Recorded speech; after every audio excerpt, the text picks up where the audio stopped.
Right. The message Canadians continue to hear from the federal government is that a lot remains to be done to prepare for cannabis legalization.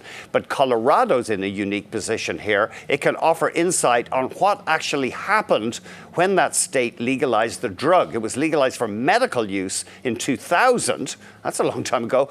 And recreational cannabis was allowed in 2012. We are joined now by former Colorado Governor Bill Ritter. Thank you so much for coming on the show.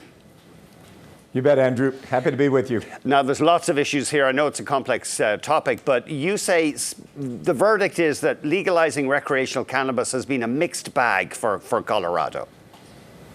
Yeah, I think that's a fair statement. I say it's a mixed bag because we have experienced significant revenue. We tax recreational marijuana pretty heavily. We don't tax medical marijuana, but we have now much better than $1 billion industry in Colorado. We're only, about 6 million people, just under 6 million people. So $1 billion influx into the economy is pretty significant. And then when you get significant tax revenues out of that, that's helpful.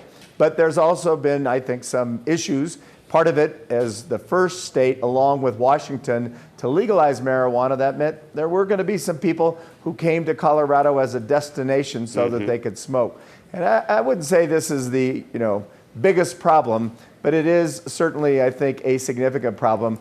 I would say the bigger problem is people believed, because we had legalized marijuana, that law enforcement was going to be lax about the parts of it that were still regulated. Like you can't just grow marijuana anywhere at any amount. You can't, sell it anywhere. You can't sell it on the side of the street. You have to have a permit. But there were some illegal grow operations that were here. Some of them operated by actually gangs from outside the state that believed that enforcement was going to be lax.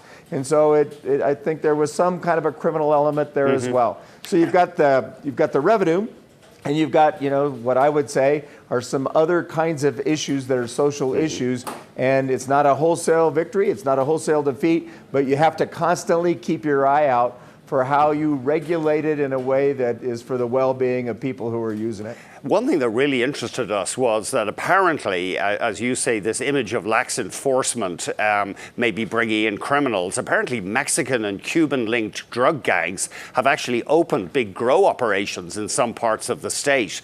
And obviously, you don't want that kind of element coming in. No, we've had significant, busts in the southern and southern central part of the state. And I have, a pretty serious sense about this. Before I was the governor of Colorado, I was a prosecutor for 20 years, 12 years as the elected district attorney of Denver. So I really pay attention to criminal justice issues, to crime and justice issues. And I really feel like this part about lax enforcement has brought an element in from outside the state. And there have also been people who came here because we were the first state, and it was a destination place. And so we have a pretty serious homeless population that everybody in Colorado is trying to focus on and trying to understand how to solve it. But I think that homeless problem was already bad. It got a little bit worse, and it feels like the little bit it got worse could be linked to the fact that we were one of the first states to legalize marijuana. Now, something like, I've seen reports that something like $100 million in revenue is coming into the state. Talk to us about policing costs. Do they actually go up or down? Because, you would think they should go down because you're legalizing a drug. People don't get locked up for having small quantities anymore. Yeah, but Andrew, that was part of the myth when they ran this. And again, I can speak to this as a prosecutor. There were not a lot of people in jail or prison because of marijuana. In Denver, where I was, it was passed by the city council long before we legalized it to say this is going to be the lowest priority of enforcement. And nobody was going to prison in Colorado because of marijuana crimes unless they drove a truckload of it in from another state or from another country. And, we just they were not part of our criminal justice system in terms of the expenses. So there might be some police costs that would go down a little bit, but by and large, cops were not out there looking for people who were possessing marijuana. They might just run into it if they were investigating another kind of a crime.